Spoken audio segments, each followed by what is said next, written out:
With Devan having more and more to do, he decides to take on more apprentices to help out with his projects and to keep him caffeinated.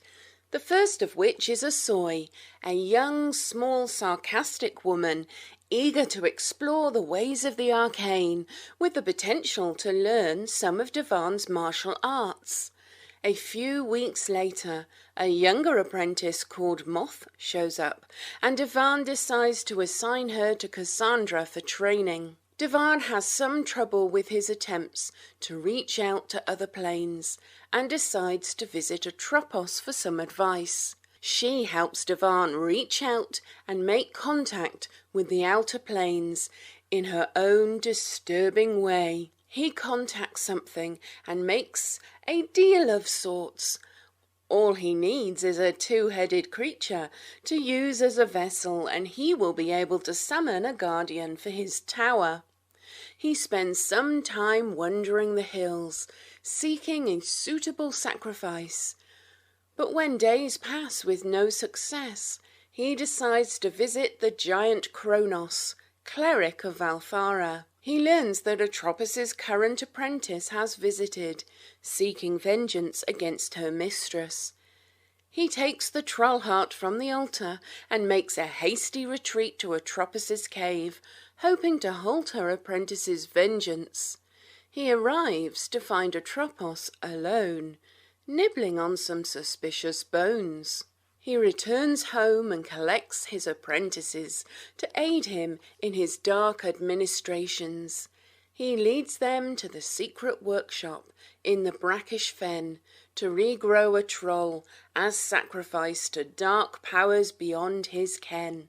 The first part of the plan goes well, but before the sacrifice can commence, the troll breaks free and battle ensues. While the troll is slain, thanks to the aid of the apprentices, Devan is badly injured.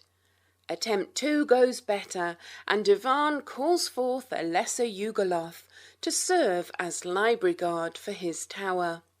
Will Devan keep all his apprentices happy? How long until Kronos becomes a problem? What will the library's late fees entail? Let's find out now on Dicing with Death. Hello, everybody, and welcome to Dicing with Death. How are you doing, Ryan? Hello, I am doing well. Splendid. Yeah. No baby today. She's transitioning into her first week of school, so that's a little weird. Oh, you got some empty nest syndrome going on? I do, although she'll be back in like a couple of hours. Adorable. Yep. What's Cool. new with you? Got a new background? New background, temporary background until I figure out what to actually put there. New house, new background. Same wife, same cat. You know, you can only upgrade so many things at a time. So Gotcha. You'll be sacrificing that cat, trading up for it to a Yugoloth soon, though, right? we will. Actually, even today we saw a different cream-colored tabby walking around in the neighbor's yard. We couldn't get a good enough look to see if it's like a better cat than the one we have, but you know, there's replacements out there. Nice. Maybe a smaller cat, so you can spend less money on food. Our 16.5-pound beast is big. It's feisty. We sometimes call him Consent Cat because he will let you know when he does not want to be scratched or held. He's very good at setting personal boundaries, and I think he's a useful tool in learning the concepts of when other people want to be touched. Consent Cat, very useful tool. So if a person hisses and attempts to claw your eyes out, maybe stop touching them. Exactly, yeah. And then you got to like, the advanced technique is reading the body language. So you like go to pet him and then you see the tail start flicking. You're like, no, not this moment. Or, you know, the ears pin back and you're like, he's definitely going to bite me. Maybe I shouldn't pet him right now. Yeah. Useful tool. Anyway, Dicing with Death. We just had another fantastic recap from Layla and Chris, and I think you are back in the Krot with your Yugoloth librarian, your 3 new apprentices, and let me find some background music for us while you tell us what you're up to. Well, Devon has it in his mind to explore and master the elemental planes. So there is more research to be done in that department. Mm-hmm. And we also need to replace the 2-headed troll that we sacrificed to get this Yugoloth. Mm-hmm.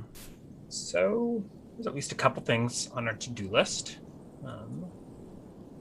I think Devon's wizard tower is maybe a little more self-sustaining. Got apprentices to do things, keep it tidy. We've got a Yugoloth to set fire to anyone that tries to steal a book. Mm-hmm. So, yeah, Devon is more free to go about his research. Great. Has anything happened in Necrot since we left? I think we might have done that. Those updates from the Southern folk, right? Yeah, Shelter Bay is under construction. They've got their own serpent to pay homage to. Yeah, it's all good. We've got a mine in the northeast bringing in silver, I think, and then a copper mine just out of Necrot, bringing wealth into the city that I can readily spend on spell research. Mm-hmm. Yep. So. Looks like it's all turning up Millhouse. So the next spell Devon will be researching, I think, will be Magic Jar. He's trying to devise a way to control elementals. Mm-hmm. And so borrowing the soul of an elemental, or like swapping himself into an elemental's form, is one idea he has. The spell Dominate occurred to me, but I think it only affects persons. And I feel like you're the kind of DM to objectify monsters and as non-people strip them of their personhood. Let's see. Dominate. Domination. Okay. One person. I think it's similar to, it references the charm person spell, so I think it only targets things that could be charmed, a la charm person. Control the actions of any person. Yeah. There we go. Here's domination. Well, it references the intelligence table in charm person. Shared. I don't know. So, So that's a thought. You can think about whether this might affect an elemental. I mean, can you use domination on other random monsters? Probably not.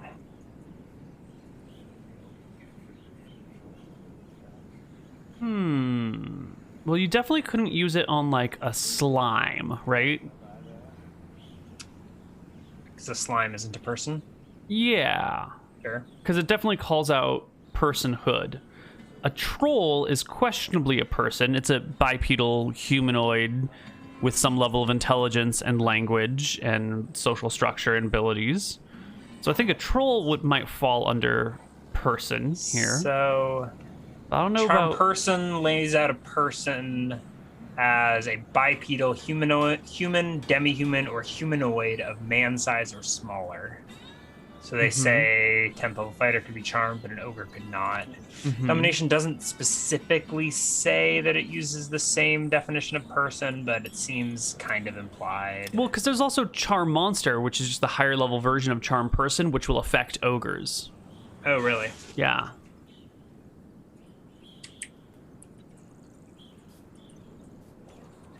Cast does not receive direct input. I think an ogre or a levels. troll or a titan could be affected by domination. Yeah. Yes, but I don't know about an elemental.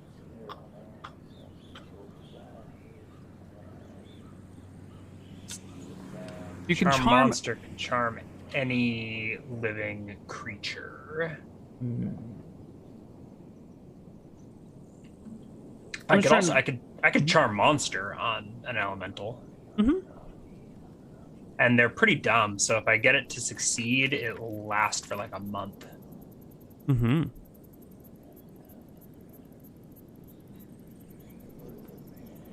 However, summoning an elemental the old-fashioned way ends after a few rounds.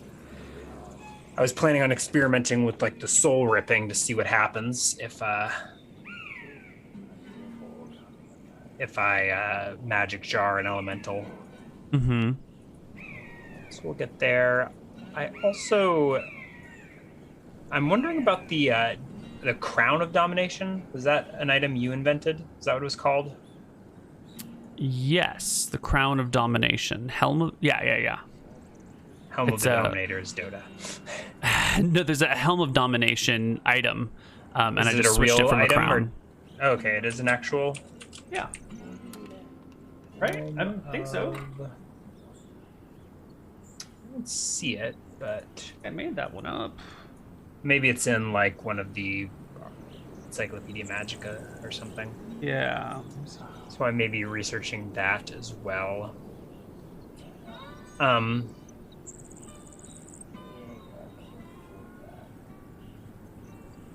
Ultimately, I think I might want to make some kind of magical item that binds an elemental. So like some sort of like bracers or like a necklace or like a, what do you call like a ring around your neck, like shackles or whatever that you would strap to an elemental and bind them to your will. But I'd need to be a few levels higher to do that. I'm not seeing a Helm of Domination anywhere, so I don't know where I picked up that item title. Oh, maybe it's an Angband title. A collar. There you go. Like either a collar or shackles, manacles. A choker of domination.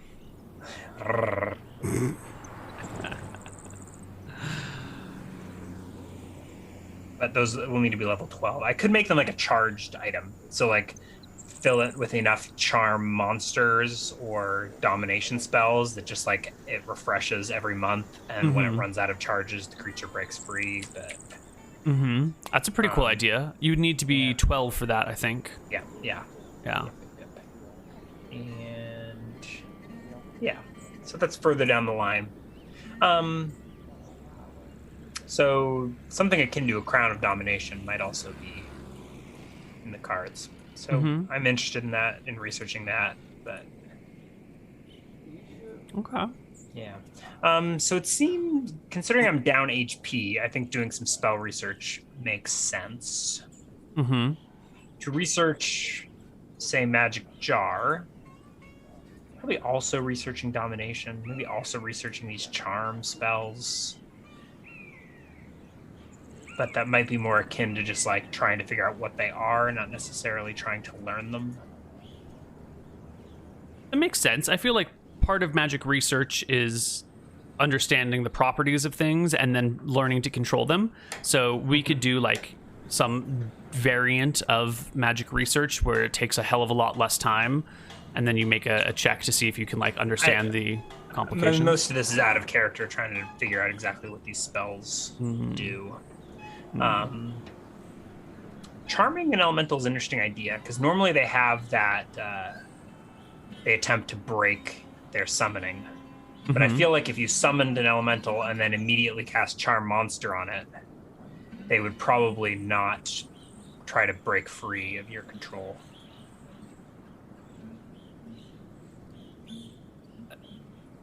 So both of them at the same time, and as long as one is in place, the other is secured in place? Or like one is the backup for But the other? just normally when you cast Conjure Elemental, like every round there's a 5% or 10% chance that it turns against the summoner. Right, but if you But charm if it's it, then charmed, yeah. I think that's definitely true. Yeah. I think Magic Jar is the spell we're researching, but considering all of these things. So a 5th level spell will take 10 weeks. I only need like 1 week to gain my HP back. Mm-hmm.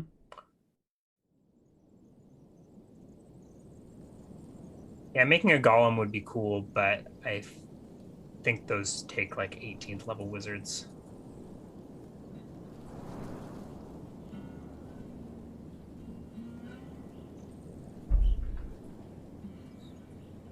Oh, I do want to make some scrolls for my apprentices. And I wanted to get Remove Curse as well, in case I accidentally go insane. Mm-hmm.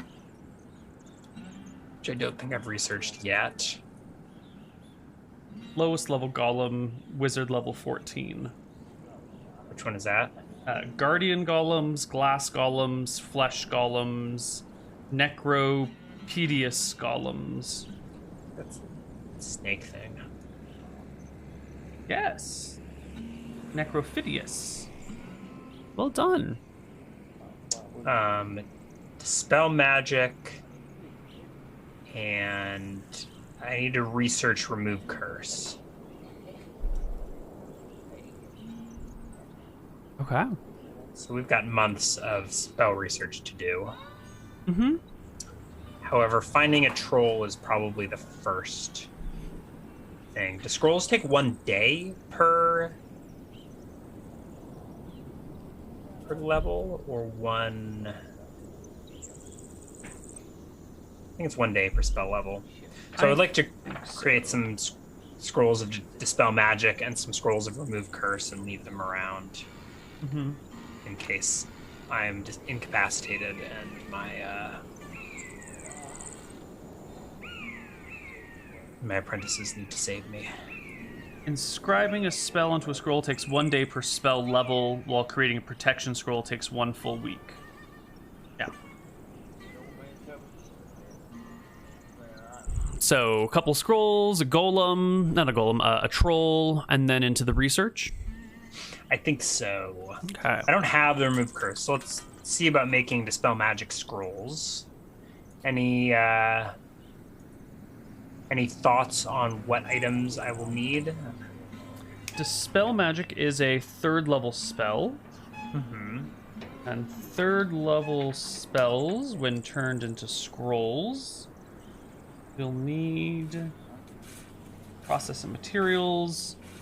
1 rare ingredient is the lowest requirement possible. Okay. And let me just double check the definition of rare ingredient. Difficult to find or more expensive. A particular type or grade of silk, diamonds, rock feathers, ebony, wizard's bones, iron smelted by a master and dwarven smith would be rare. Okay, so not a problem. It just needs to be related to the spell being cast. Does it need to be at all dispelly magic-y? Yeah, so something dispel magic-y would be something that interacts with magic that would like block it or prevent it or nullify it. So something like silver and lead are common. Oh, silver is easy. So we've been talking about those tablets as scrolls. So I think, how does a silver tablet with like the scroll etched in it sound? That sounds I was going to say perfect. lead, but if silver stops magic too, doesn't it? Yeah. And we've got this newfound silver mine. So yeah, so we'll make silver tablets of dispel magic dispelling. That sounds great. And uses his disintegration hands to like etch the scroll in. So that's why this takes 3 days each, right? Because you're sitting there very carefully. Get your smith to like hammer out these sheets of silver. And a scroll is typically 1 page per spell level, or 1 to 2 pages per spell level. Or is it 1d6 plus spell level -1 or something like that? I should probably just stop closing the page on scroll creation. Process and materials. Scrolls require 3 components of paper. Blah, blah. Okay, so the paper or whatever. Does not say a number. I think it's just 1 page for a scroll. Really?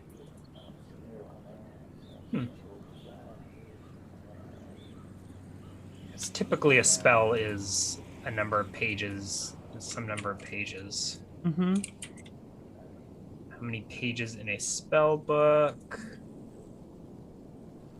Yeah, but I think scrolls are... Each spell special. requires a number of pages, 0 to 0 equal to 5. to its level plus 0 to 5.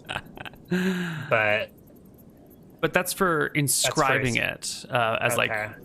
repository. And it doesn't take longer to read different scrolls, so I guess it's just like an 8.5 by 11 hammered sheet of silver with like magic runes carved in as like negative space into the scroll.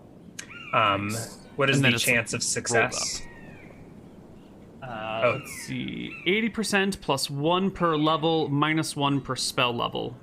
So 89%. So 86%. Is there any bonus or penalty for int or anything like that?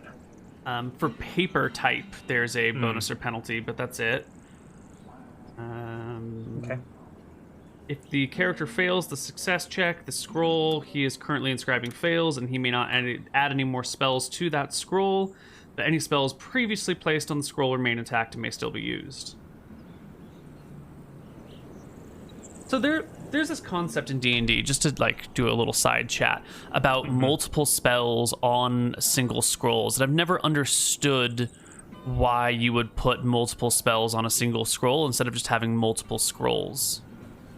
I don't understand either, but okay, cool. It's definitely a thing. I mean, I can see like finding them in treasure tables are often like you get a scroll with a randomized number of spells on it. Mm-hmm. Maybe you can save paper that way. Like you need 1 sheet of paper can fit as many scrolls as you can fit until you fail one or something like that. I suppose, but at the point where you're making scrolls, paper is not a significant cost. No.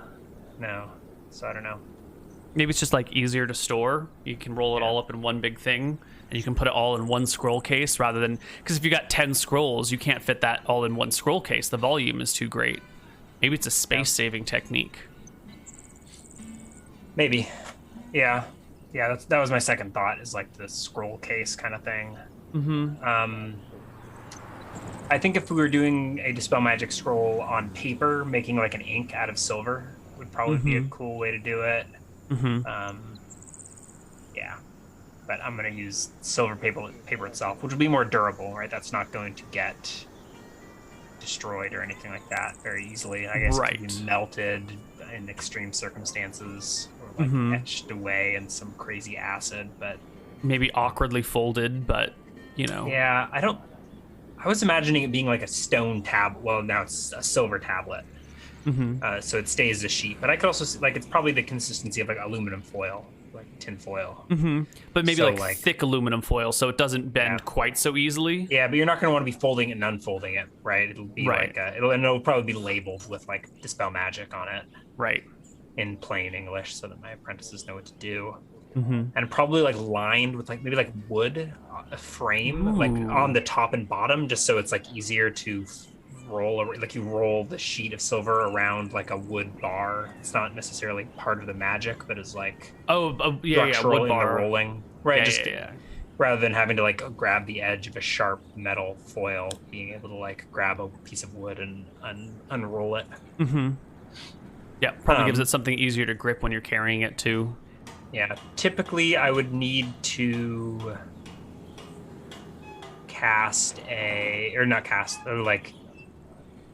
there's a chance that the scroll is cursed, right? Yes, on a roll of 95 or above 95%. DM should check in secret, since a natural 96 or higher on the scroll creates a cursed scroll. The creator of the scroll has no idea his work is flawed until he tries to use that particular scroll. Or you cast a detect or identify, right? Correct. So there's no way to detect curses, is there? Other than identify? I don't think so. that would make curses a lot easier to get around. Yeah. I think we could invent a detect curse spell, but another time. All right, I probably won't actually bother identifying it, will I? You can also remove curse, which destroys the... Okay, so eventually I'll learn remove curse. Ooh, and I think there is something about a fancy quill. My fancy quill is my... Finger? It's my finger. Right, we had already talked about, like, that's kind of a rare technique or something like that, and we decided that it... Because normally you just use a regular old quill. Sometimes a fancy quill can be considered a rare ingredient or a rare process or something like that. Mm-hmm. But it doesn't necessarily require a special quill in and of itself. That was just listed as, yeah.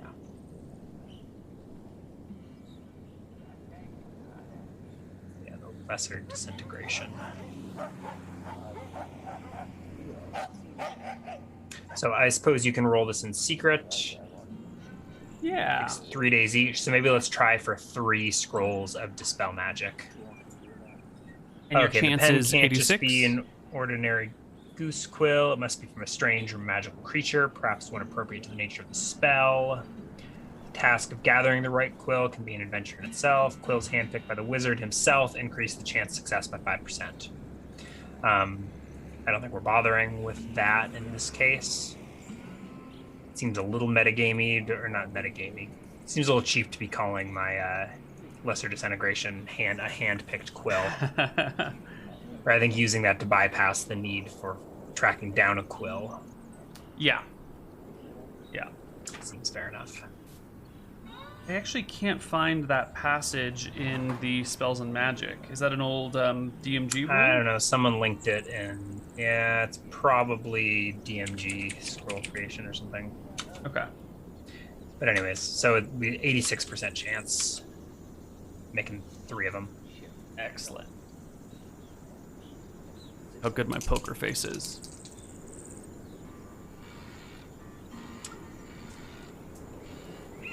Cool. And I will inform my my apprentices of such. Yep. I'm sure they are, observing the process of the metal being hammered out and, trying to stay quiet in the background while you cast Dispel Magic into the scroll by inscribing it with your finger. Oohing and ahhing and taking notes and talking amongst themselves and then badgering you with questions when your work is done. It's done. Yeah. I think Heifer probably makes the silver foil for me. Mm-hmm. And then I spend probably my 4th level spell slots. I guess I don't have spell slots, but MP etching the correct runes in with my finger. Tip of my pinky or something like that, and then cast the spell in, like enchanting the runes that have already been drawn, been etched. Nice. And these are placed in the library for my apprentices to make use of should the need arise. I warn them that it is risky, but in an emergency, they are able to use these scrolls. Right, there's a chance of failure if you can't cast that spell level yet. So, Yes. But like, if in the event that I become, in the event of emergency, break glass to cast Dispel Magic. Yep. Pardon me. Okay, so that was like 9 days. I should be healed to full by the end of that. Mm-hmm. And I think we will go troll hunting.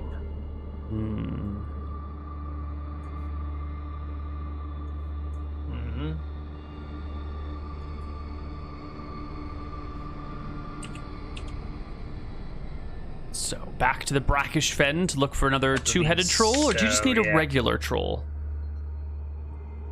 A regular troll would probably do. I think I need a 2-headed troll for my trollish regeneration and for my health potions, probably. I've been using the blood of a 2-headed troll for that stuff. The two-headed would probably work, but just a regular troll heart would replace would do to repair the blood fountain and avoid any vengeance from Kronos. Mm-hmm. So, I will inform my apprentices that I'm going troll hunting and ask if any of the three would like to attend. Oh boy. So you guys had just spent some time out in the brackish fen. Two of your apprentices were sort of horrified by the experience, and one of them was thrilled by it. I believe it was Asoy? Asoy is, yes. Yes. She is our tiny little ninja wizard. She might it says wizard, but she might actually be multi-classing, dual-classing, or something like that. We'll see. Oh yeah, 5'9", 88 pounds. Tiny little person.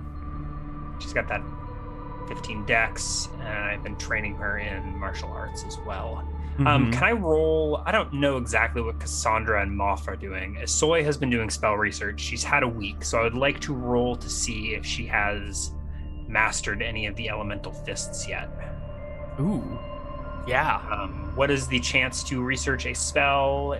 It is 20-something plus blah, blah, blah, blah, blah, blah. Yep, that's about it.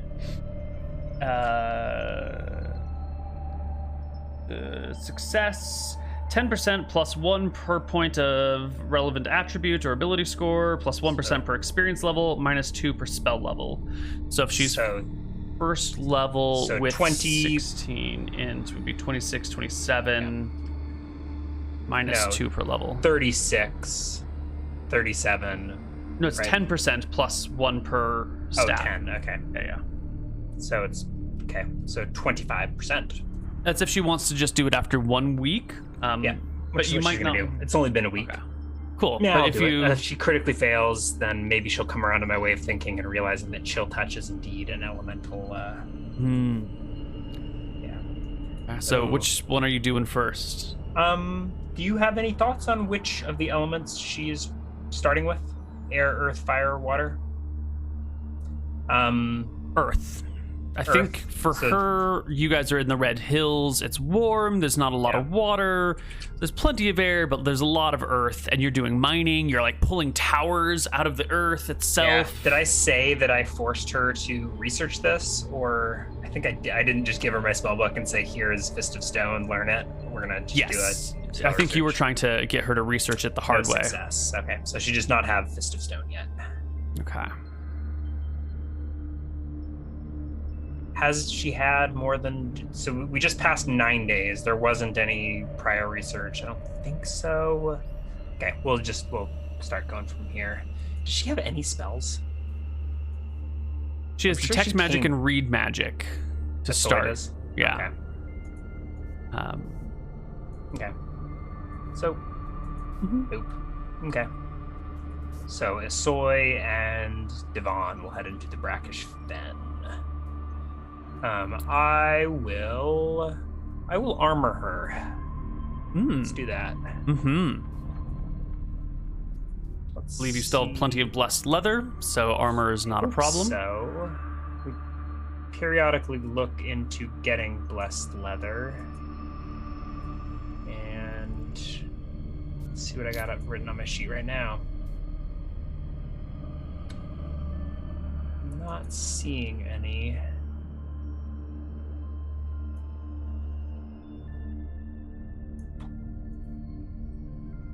Well, we have been doing a lot of like skipping around. I doubt all of your components are actually written down, and we've been pretty. Yeah, you have a good relation with the cleric of Velthara, who has been. Do I? I'm inclined to say we do not have armor spells right now. I'm inclined to say that this quest is to regain Kronos' favor and get. All right then. Get our armor spells. I dig it. So we're gonna go into this with shit AC. I'll have slightly more MP as a result, but And I think I'll probably just use. Kronos doesn't hate us, but he's a little irritated that I dismantle his blood fountain. Mm-hmm. Clerics of vengeance tend to be ill-tempered. That's also just a trait they generally have. Not sure why. Maybe it's all the vengeance. But, yeah.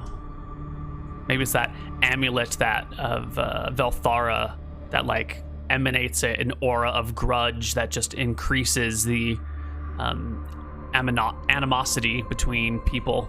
Maybe living within that aura over long periods of time makes you kind of prickly. Mm-hmm. Okay. So, here we go. She carries rations for us. Excellent. Tiny wizard with her 12 strength, hauling all the food. I mean, what other gear does she have? Literally nothing. She probably has clothes. Yes, she must have clothes. And a walking stick. Yeah. Maybe yeah. She used a dagger to stab the troll in the back, I believe, right? Oh, she did. So was that her, or was that... That was that definitely her. Yeah. So she must at least have a dagger, and I think a dagger as a weapon proficiency at this point, for certain. I'll convert her. I'll show her the ways of the Ultra Staff. The Ultra Staff. Nice.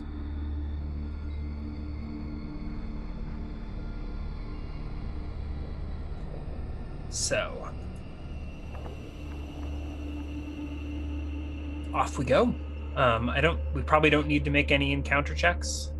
Nope, the Red Hills these days are pretty tame. The biggest threat around would be the Giants, and all the Giants have sort of fallen into the Giants. I'm looking at this map. It almost looks like the Giants are forming a protected perimeter around the Red Hills. Mm-hmm. I wouldn't say they like serve me or anything of that nature, but we're on friendly terms with them. Mm-hmm. And by their sheer presence, they keep away unwanted. Exactly. And that goodwill probably goes to at least the people of Necrot, maybe humans in general. Maybe they see all of these people of the Red Hills as Necrot's, as Devon's people. The city-state of Necrot has grown in power and influence enough that it might be reasonable to say all of these villages are under your sway. You clearly don't exert taxes upon them or necessarily dictate what their course of action, but it's sort of one of those like economic situations where you're the biggest power around and the biggest ally around, so they do pay taxes to trade in Necrot. And yes, I believe we had some arrangement with Shelter Bay where we were getting a cut of the trade that comes in and out of there. I don't remember exactly what the terms were. I don't think Devon really cares either. Mm-hmm. He's got his mother-in-law, Master of Coin, doing that. Mm-hmm. I think it was something like 10% or something like that, and like the Raiders are getting 10% for like allowing trade in Shelter Bay. Mm-hmm.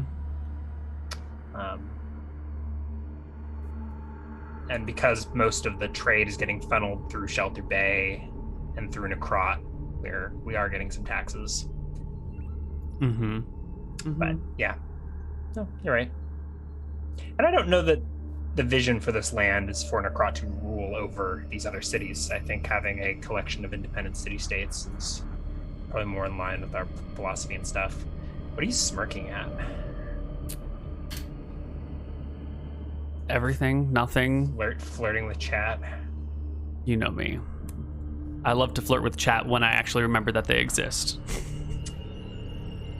Your dexterity's so low, you're gonna trip over yourself.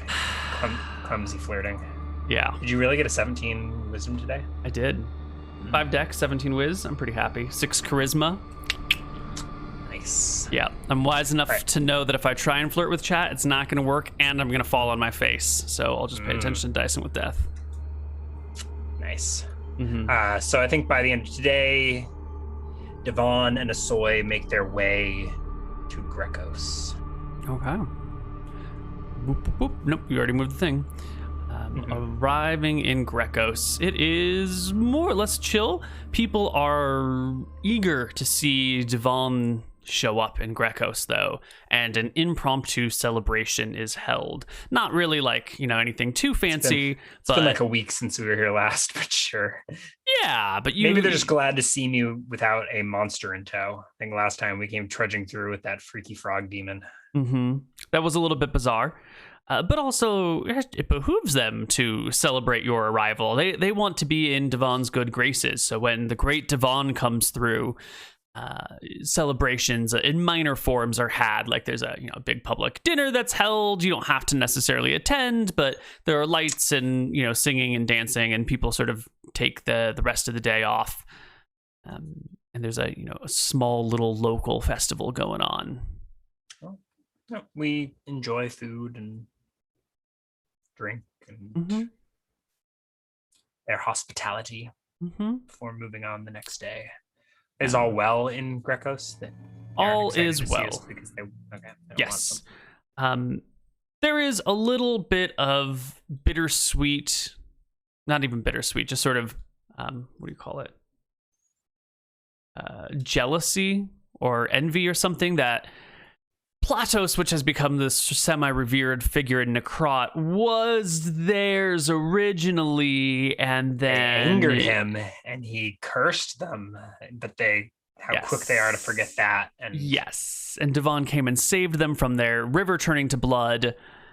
And now that it's been a couple years, it's sort of like, oh, Platos originally came from here. This is the original home of Platos. And you can sort of like hear that conversation. And there's a little shrine where the original shrine of Platos was. And there's definitely the selective memory of the people coming into force. Yeah. Maybe some bitterness that Devon took Platos from them. Forgotten the original original terms. I think it's fine as long as Devon is in power, but if he ever moves on, they may well, we'll see. Yeah. Try to get Platos back or earn his favor once more. And then after Not that, sure what to make of that, but it is to the marsh, the fen. Yes.